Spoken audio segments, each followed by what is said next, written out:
constitution of some animals, you could change their level of intelligence and bring it close to what it is in human beings. Right? That is somewhat fascinating and scary at the same time. Right? But language is a fascinating tool, and so neuroscientists have been studying this for a period of time. And so Dr. Ramachandran out of San Diego, he has this interesting experiment, right, that he does, which is, if you look at this two alphabets, right, I'm hoping no one's seen it. I usually call it the Martian language, right, and so hopefully no one's been visited by the Martians, and so doesn't really know the language. But these two alphabets have these two names, Booba and Kiki, right? And so if you look at this alphabet on your right, how many in the audience think that this is called Kiki and not Booba? Show of hands. Okay. So here you go, right? And how many of you think this on the left, this alphabet, is Booba and not Kiki? Okay. So again, every audience I've ever shown this to, right? It seems like there's almost 100% agreement.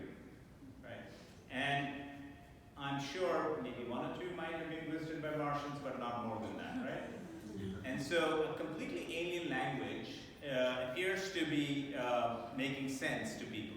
And so what does this tell us about language evolution?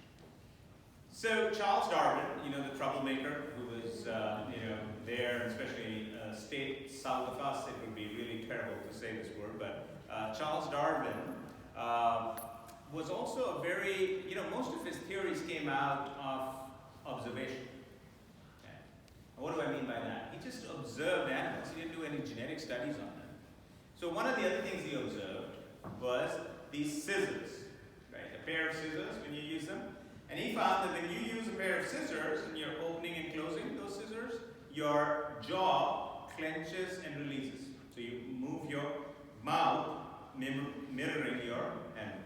Now, I don't suggest that you go home today and ask your family member to start with a pair of scissors, but the next time anyone's using a pair of scissors, watch their mouth. It will mirror the movement of their hands. And so Charles Darwin found this out, a century and a half ago. Is that important? It is very important. It bears out by neurologically. How? This is how your body is represented in the brain. So this is the motor homunculus, right? This is your hand, this is your mouth and face. And the fibers that come down in your brain, they come down like this, but they also have these connections to the hand. And the hand fibers that come down have connections to the mouth. So they have side fibers and the fibers coming down, right? So that is why your hand movement is mimicked by your mouth movement. Now, why is all this important in terms of language? It is important because the first language that develops in any society is gestures, right, by hands.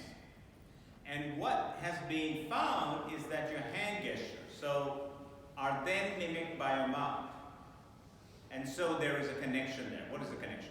So when you want to show something is large or big, what do you say? You keep your hands far apart, right?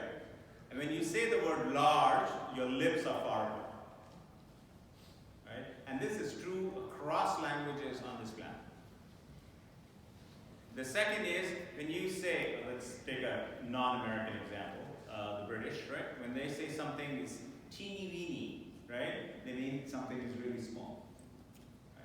And so when you say small, you see the gesture, your fingers are close together, and your lips are close together when you're saying that.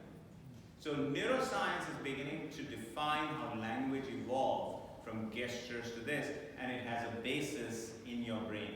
And I tell my trainees all the time that if there is something that is true across societies and civilizations, it must have a basis in your brain. And there are several things that we haven't been able to discover yet, right? One of which is, why do we eat dessert after your entree? Right? And it happens across societies and civilizations and continents. This must have a basis in your brain, right? And if you are observant enough, maybe not as much as Charles Darwin, but if you're observant enough, you can find these commonalities. And those commonalities will have a basis in your brain. And that leads to discoveries like this. So the second thing I wanted to talk to you about was this brain in a dish, because you're going to hear a lot about this, right? So are they growing brains in a dish? Sort of, right? And let me explain what they're doing and why is this so important that we understand this, right? So these are called cerebral organoids, right? Trust the neurologist to come up with names of really fascinating things that make them really boring. And so here's one, cerebral organoids. Brain in a dish would have been much more fascinating, but that's a different thing. And so how was this sort of discovered? And I'm going to take you to this lady right here. This young lady, like a lot of neuroscientists, she was a postdoc, right? After your PhD, you have to sort of give a certain number of years to learn the basics or pay your dues, kind of, and then you can become a neuroscientist. So she was paying her dues, right? And then, how was she paying her dues? She was given a job, take some brain cells and grow them in a petri dish, right? And the way they want them drawn is like on a flat petri dish in a two-dimensional flat surface, right?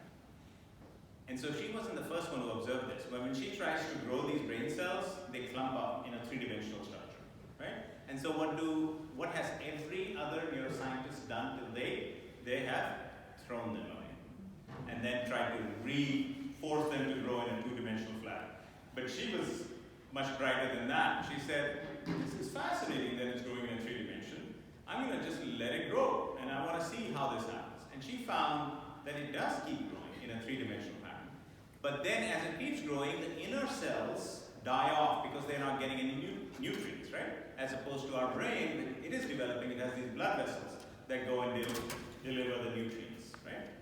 So what she did was she figured out a way to get beyond this. So again, she was not acting like a good postdoc because this was like her side project that she was paying more attention to, thankfully.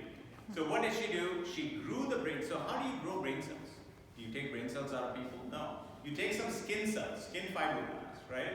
And there's a Nobel Prize winning process where you reprogram these skin cells into pluripotent stem cells that can form anything now.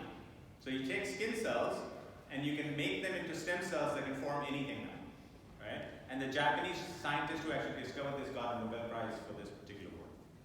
And then what she did was she put them in a matrigel, right? And she spun it in a nutrient-rich environment, right?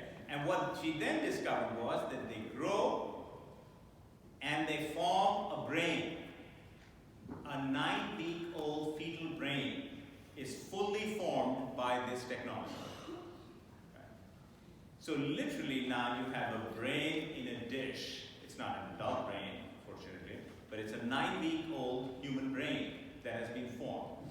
Why is this important? Is this of any importance at all? It is of profound importance because now you can study brain disorders from cells that come out of your skin.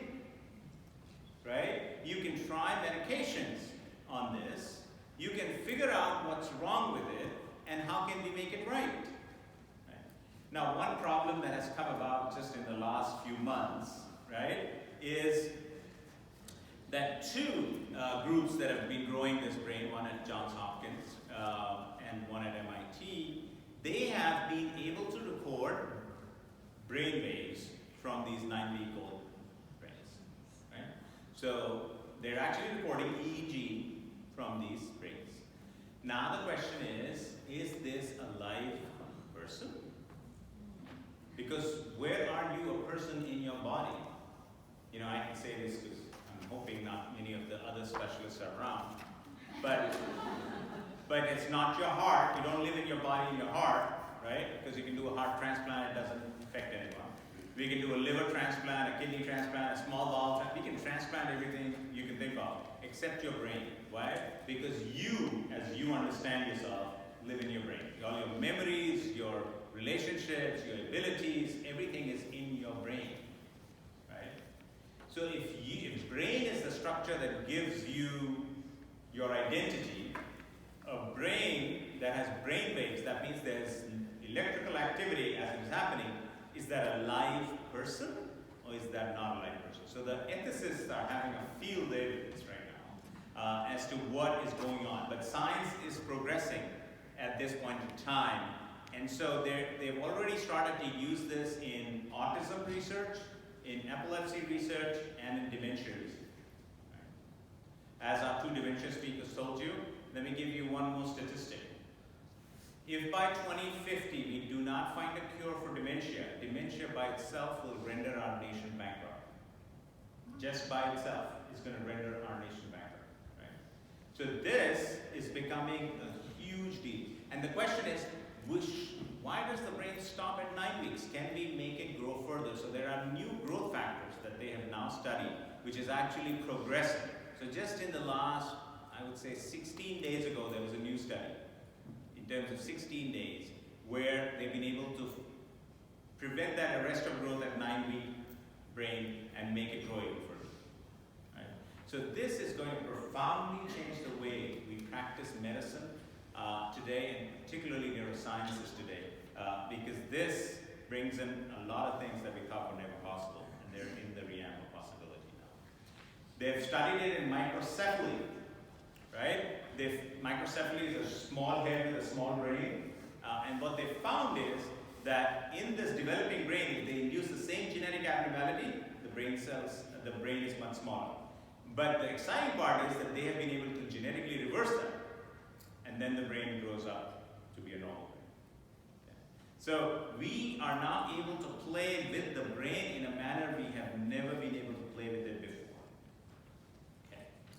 Next concept I want to talk about across a lifetime was this sleep and brainwashing. Right? I think in an earlier talk I had talked about this part. So we didn't know why you were sleeping. In fact, some people say that you actually are born to sleep. You just wake up to eat and go back to sleep. Right? But we had no clue why you sleep. We do know that if you keep animals up for weeks, they will die. Cruel test, but that has been done, and we do know that. And now we've discovered that there are these lymphatic, these light blue channels. These are glial cells that line them, and the CSF flows through them. And the purpose of the lymphatic channel is that it enlarges when you're sleeping. And so it cleans out the toxic material of your brain. Okay? So it gives a new purpose to the fact that you should sleep adequately. Right? And I see a lot of young people in the audience, even young people should sleep adequately. There's no evidence that they shouldn't be sleeping adequately. Right?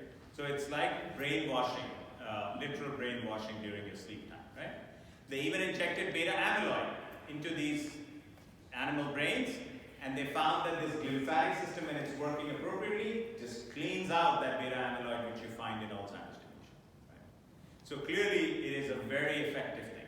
Now, what did I want to talk about today? I wanted to add to this the lymphatic system. So there's no lymphatic system in your brain, but there is the lymphatic system in the meningeal regions. Right? And what does it do? So they found that as you age, not just your blood vessels, but your lymphatic vessels also become narrower and dysfunctional. And they found that this area right here on top, where you have the lymphatic vessels in the meninges, it cleans up your toxins from your brain, including beta amyloid, which is your Alzheimer's problem, right? So you can see that the beta amyloid, these red dots, are going inside the lymphatic vessels and blood vessels, and they're being cleaned up. But as that system becomes impaired, that beta amyloid does not get cleaned up, and therefore that remains. So a brand new thought process on what might be working in neurodegenerative disorders, particularly in Alzheimer's. Right? And I will introduce you to this concept: brain, belief, and immunity. So everyone has heard of this gentleman, Pavlov, right? With operant, he does the conditioning where you get a bill, you pair food with a bell in an animal, and then you don't give them food, just do the bell, and they still salivate as if they're eating, right? So it's sort of basic conditioning. So they tried this in a much more interesting manner. So they took us an immunotherapeutic drug. Right? They took an immunotherapeutic drug, and they took a green solution with it, And they gave the person this immunomodulating drug, and they gave them this fluid. And they said this is the medicine for immunomodulation. It was. And they took that medicine, these subjects, and they found that their immune system changed. Immune parameters change as they should when you're taking an immunotherapy drug. Next, they gave them placebo. So they gave them the drug, they did their blood test. Then they gave them placebo without them knowing about it. They gave them a sugar pill, right? And told them this is an immunotherapy drug. Gave the medicine with the same green liquid. And what they found was that these immunological parameters changed in the same manner when they took the immunological drug, immunomodulator, and in the same manner when they were told that it was an immunomodulator, but it was actually a sugar pill placebo. Right? This is sort of fascinating and a little disconcerting at the same time, right? That your brain can make you believe that you're taking an immunomodulating drug and it's having an effect on the immune system of your body as if you took it, right? Now, it was just I'm guessing a wild experiment done by someone, right? But it's called into question all the things. What is the relevance of this, right? The relevance is you don't probably need to give all the immunomodulating cytotoxic drugs that we do, right? The brain can have some impact on it, right? Probably maximize therapeutic benefit, save costs, right? But it's a sort of interesting thing. But from this study came this concept. Can being happy cure cancer? Right? And it's kind of a bold statement. Most doctors will tell you when patients come to us, we always tell them, oh, keep a positive attitude, right? Now, we say that because it's good to keep a positive attitude. We have no medical evidence that a positive attitude really gets you anywhere except for maybe less depression, right? But here's what this was telling us. So the reward system in your brain is a dopaminergic system, right? So this gets activated when you're having comfort foods like cakes, right? Or cookies, as we just did outside, right? And you get that surge of chemical that reinforces your behavior. So this is a study published in Nature about modulation of anti-tumor immunity by the brain's reward system. So by being happy. So the reward system, for those of us who are not fully aware, I'm just going to show you one picture for that. It comes from this VTA area in your brainstem, goes to the nucleus accumbens and then the prefrontal cortex. And the only chemical involved, and the main chemical involved, not the only, is dopamine. You get a dopamine rush, you get that reward feeling, and reinforces that behavior. So if you're happy, that is the system that is activated. Okay. So it's kind of interesting to see what this is. Now let's go back to the tumor portion. The immune system is a double-edged sword in tumors, right? On the one hand, it generates these effector CD8 or NK cells that kill tumors. On the other hand, it has these myeloid-derived suppressor cells, MDSCs, that act to support tumor growth. So there's part of the immune system that's killing the tumor, part of the immune system that's making the tumor grow.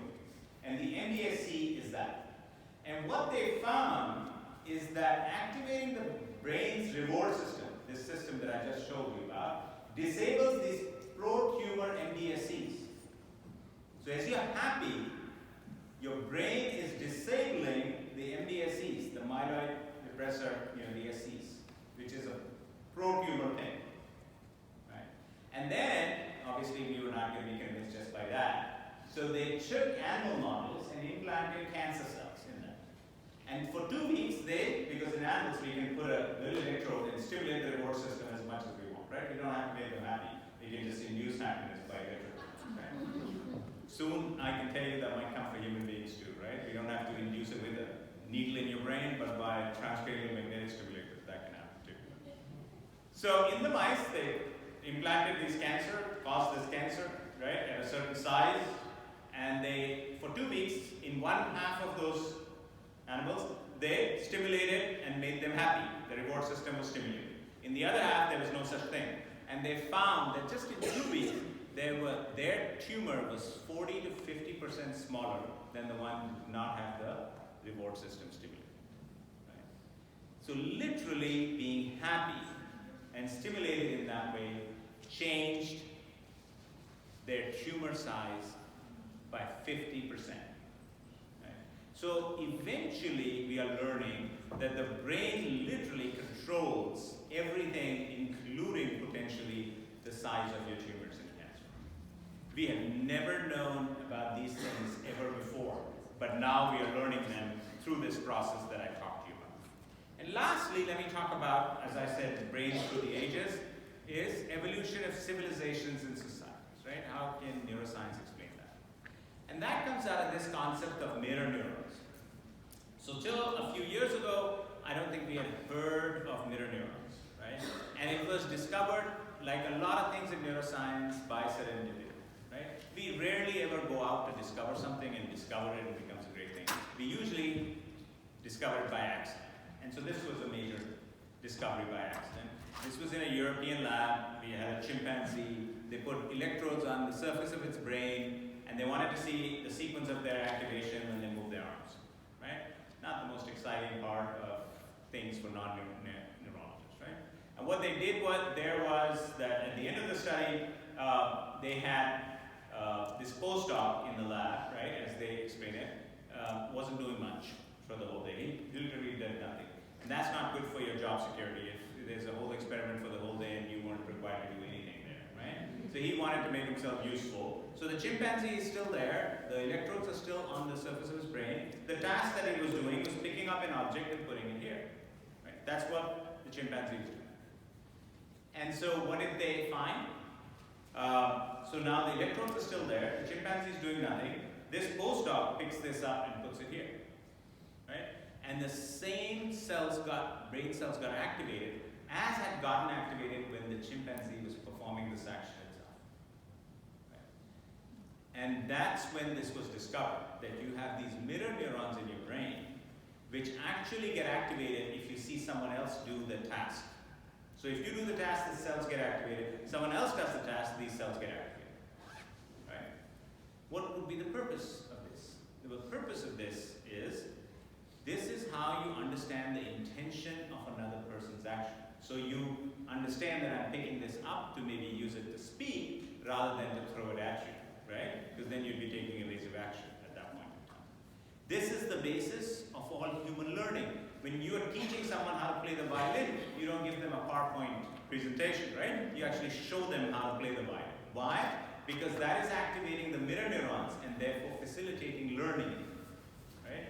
This is also the reason why you like to watch a football game. Right? Maybe not the current Oscar football games, but in the past when Tom Osborne was there. Why did you like to watch the football game? Because you literally live the experience of that quarterback in your brain. Because as he is throwing that football, your brain is getting activated, showing you that it is as if you were throwing the football. That's why you're so invested. That's why when you watch movies, because of the mirror neurons, you laugh and cry with the character. Because you're literally living that experience in your brain through mirror neurons. So this seems like it's pretty important. But apparently we only discovered this just a few years ago, and that too in a chimpanzee experiment by mistake. Right? That tells you how good we are in neuroscience and discovering things. But it is also clear that the same size and structure of the human brain has been around for hundreds of thousands of years. How come the civilizations have only started in the last, I'm being generous, 8 to 10,000 years? Well, it appears that the mirror neurons might not have gotten activated. And why do you need the mirror neurons? I need to understand the intention of other people's actions to interact with them. And human interaction is the basis of all human societies and thus civilizations. Right? So from that botched experiment in the lab for the chimpanzee, explaining all of human civilizations, we've made quite a leap. But we are not satisfied there because we are physicians, so we want to take a look at this. What is the one disorder in which we are not able to interact appropriately with other people? Autism, right? And everything has been blamed for autism, from the mercury in the vaccines to the information age to the Russians, and I guess in today's world might include Putin in that, but that's what has been blamed.